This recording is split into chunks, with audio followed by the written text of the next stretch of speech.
اللہ نے عطا فرمائی ہیں. اتنی نعمتیں اللہ رب العزت نے عطا کی ہیں.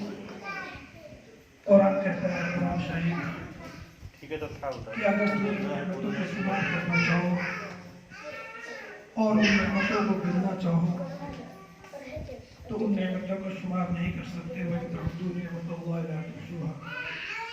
اللہ رب العزت کی ایسی سی نعمتیں ہمارے اور آپ کے لیے ہیں